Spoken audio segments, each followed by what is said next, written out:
Bloomberg Audio Studios. Podcasts, radio, news.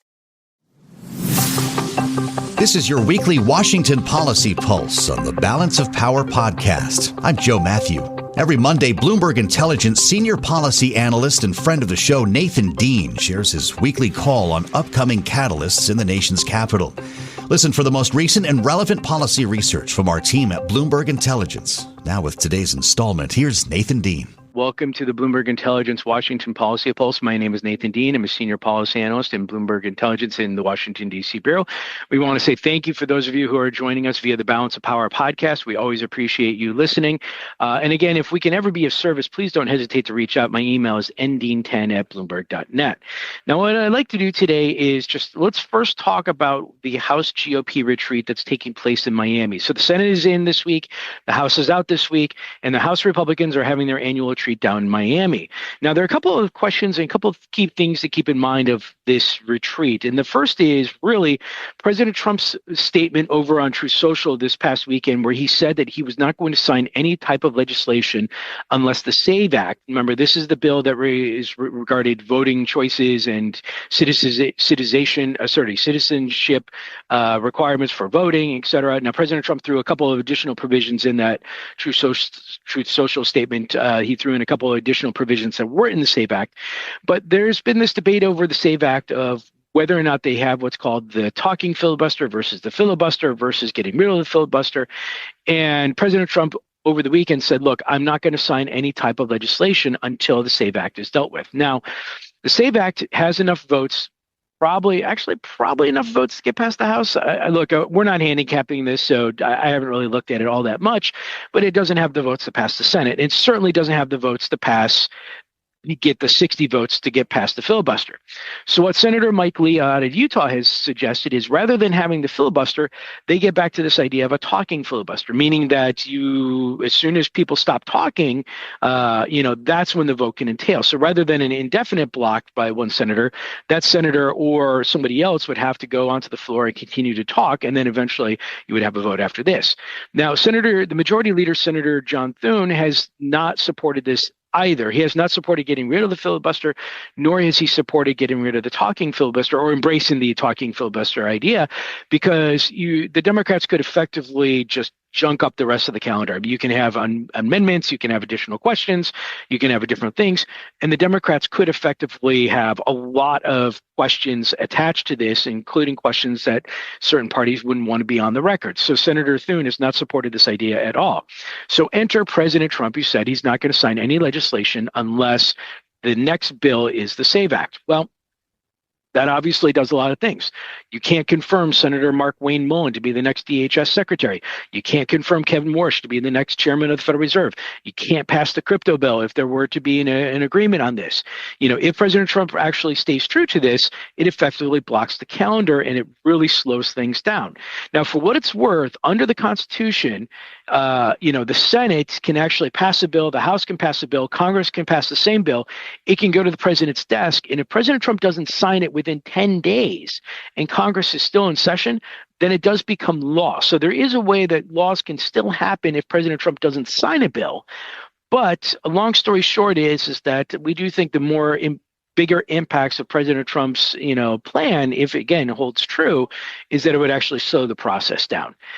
We don't think that, the SAVE Act, and again, we're not handicapping this, we're not writing about this, but we don't see the filibuster going away anytime soon.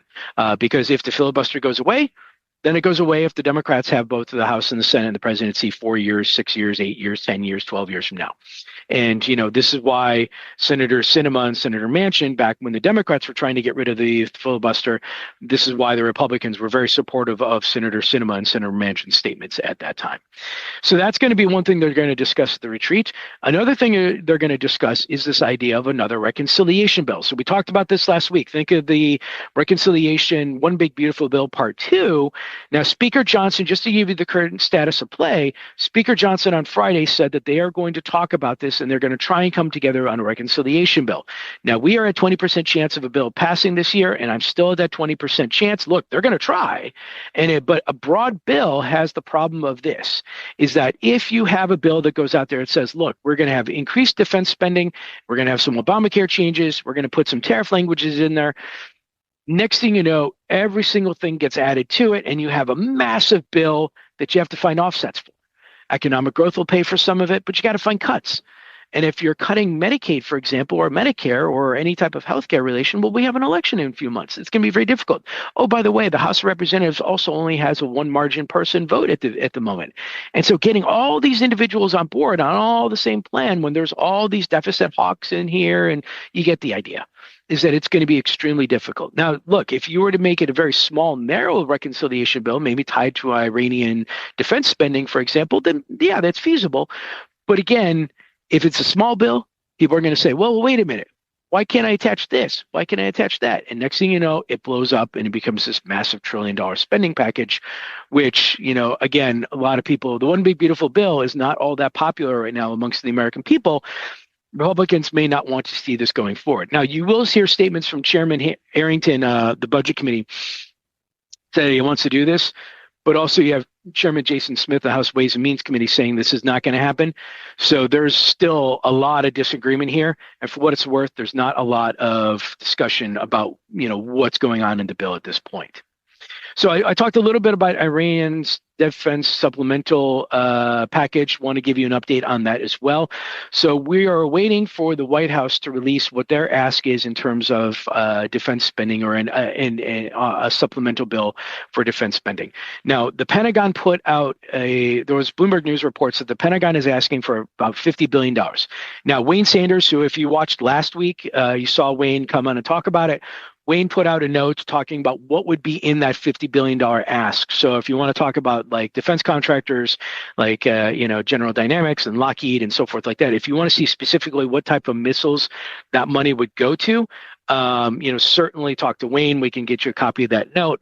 But we're still waiting for the White House's, ask. I've heard $500 billion. I've heard $150 billion. We just really don't know. But the reason why we're bringing this up is because when this bill comes out, or when this ask comes out, then the question is, are we going to do this via reconciliation, or are we going to do this via regular order? Now, there have already been some Democrats who have said on the record that they would be in favor of a defense supplemental spending package. Representative Debbie Wasserman Schultz, for example, came on Bloomberg TV on Friday and said she'd be okay with this. And look, I think for what it's worth, a $50 billion ask or $100 billion ask, that's not much for the Democrats to really get all that concerned about. And even though you saw every single one of them, except for just a handful, vote for the War Powers resolution that came out last week, this is a little bit different. It's an easier vote. It's a patriotic vote supporting our troops, et cetera. So, but the reason why I bring it up is because when that bill comes, every lobbyist is going to be like, well, wait a minute, I need to attach something. I need to attach something. And we've already heard folks over the House Ag Committee saying about attaching $15 billion in aid to the Iran defense supplemental bill. So if you're tacking on $15 billion of that and $25 billion of something else, then that $150 billion bill gets all that much bigger. Now, the note that I put out on the terminal this morning essentially just said for that $15 billion in farm aid, I think it gets done this year. I don't know if we have anybody on the call who's really focused on the farming markets, but I think it gets done. Our colleague Alexis Maxwell has some really good research about how farmers are really struggling at the moment. And I think, this comes on the heels of a $12 billion announcement that the Trump administration made in the tail end of 2025. I think you'll see another $15 billion. Some of the folks in the House Ag Committee have said we need $50 billion, but I think people are talking about that $15 billion number. So let's move away from the House retreat in Miami and let's move towards the DHS shutdown, because if you flew through Houston yesterday, or if you were flying through Houston Hobby Airport, you may have seen the lines that the TSA sickouts have begun, and there was a 4-hour wait getting into Houston Hobby Airport. My colleague who just flew down from New York said that it was only an hour to get through Newark this morning just to get on the shuttle. The TSA line was actually longer than the flight from Newark to DC. And so the sickouts are beginning. Now, the TSA sick out is what resolved the shutdown in 2018 to 2019. When the TSA hit 10% sick out, that's when you started seeing 3 hours at O'Hare, 4 hours at LaGuardia, et cetera.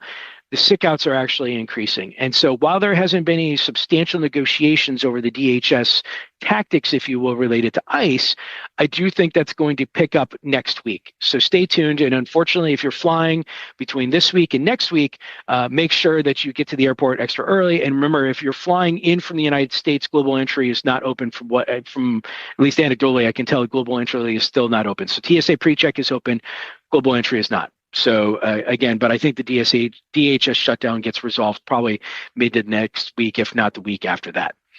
Finally, let's talk a little bit just on the calendar. I want to talk about the midterms in a second, but for the last of the stuff that's happening at the moment, the Senate is most likely going to vote on its housing bill this week. This is the one that we've talked about in the past that would ban corporations from investing in single-family homes. The way that it actually works at the moment is if you're a fund and you own more than 350 homes, you would be subject to this ban.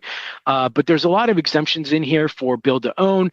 There's one language in here related to disposal, meaning that if you were to build something and you would have to, if you're building a rental community, for example, you would have to dispose of it after 7 years. That is somewhat of a hiccup, but the House in particular is not happy with this Senate plan. The Senate plan came out. It actually includes a provision to ban a central bank digital currency up until 2030, but it came out from the Senate side from both the Tim Scott, the chairman of the Senate Banking Committee, also Elizabeth Warren, the ranking member. So if you imagine, if you have Tim Scott on the same side of Elizabeth Warren, this is a pretty bipartisan bill.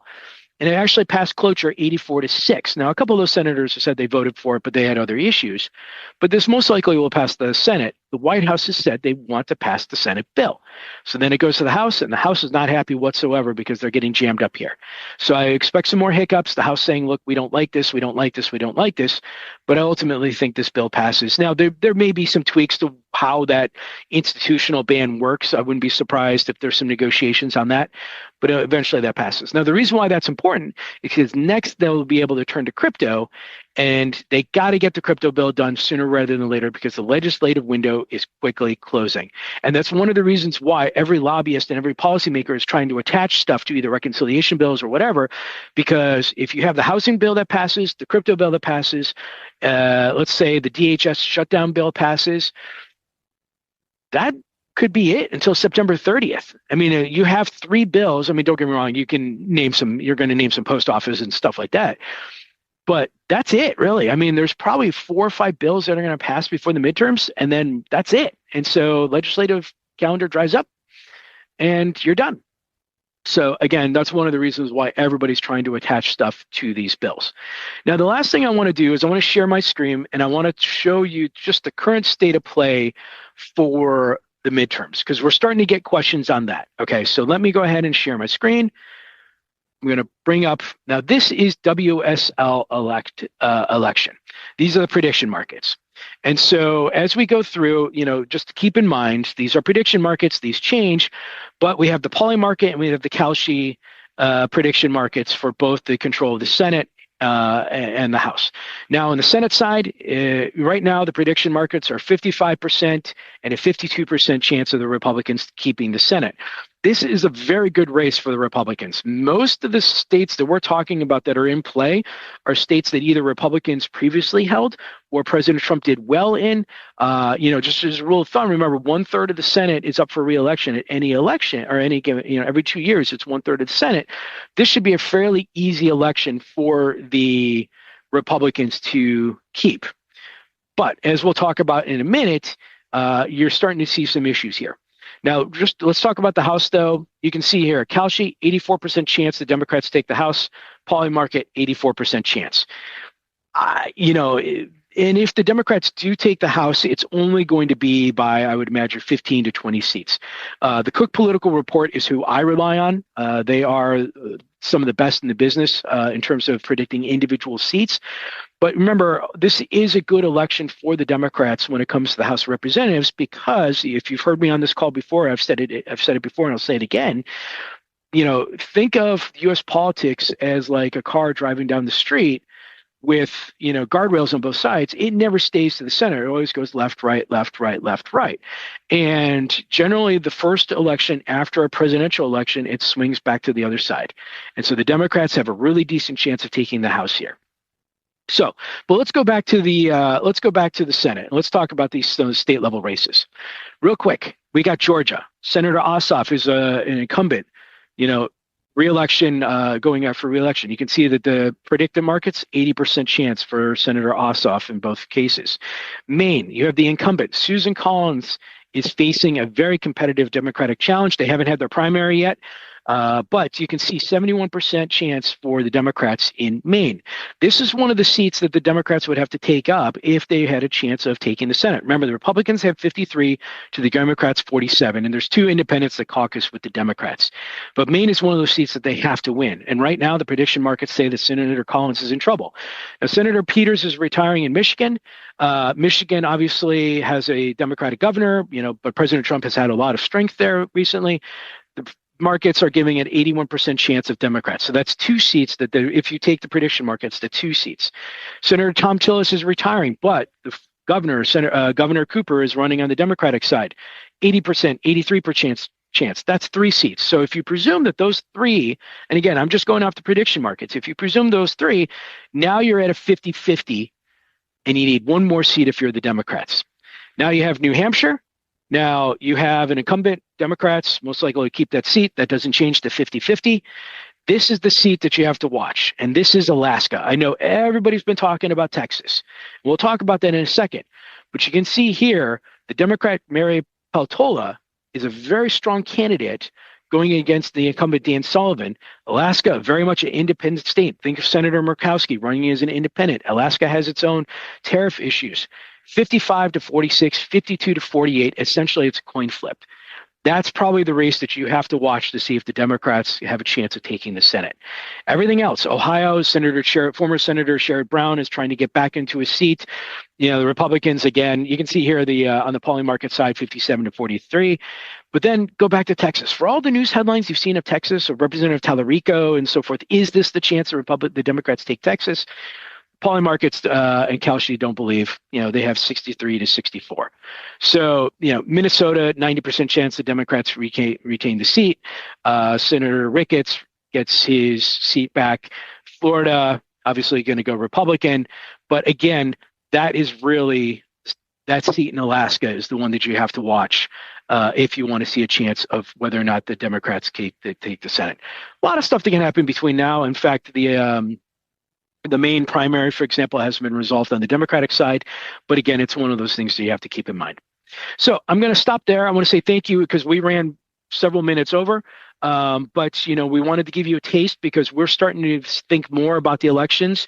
I'll have more thoughts on what the elections actually mean. I'm going to put that out in the terminal later this week in terms of what does it mean for policy and what it means for the certain sectors. But wanted to give you a taste. This is all at WSL election.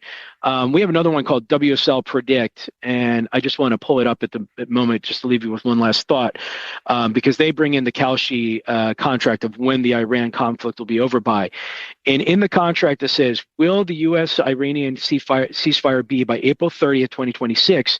Last week it was at a 65% chance the conflict will be over by April 30th. Right now it's at 46% and it's dropping. I want to stop there, say thank you very much for attending. We really appreciate it. If we can ever be of service, please don't hesitate to reach out, and we will talk soon. Our thanks to Nathan Dean, Bloomberg Intelligence Senior Policy Analyst, bringing you the latest installment of his weekly Washington Policy Pulse. For more from BI or to join this call live each week, you can email Nathan at ndean@bloomberg.net. That's NDEAN@bloomberg.net. And come back to the podcast later today for the latest edition of Balance of Power.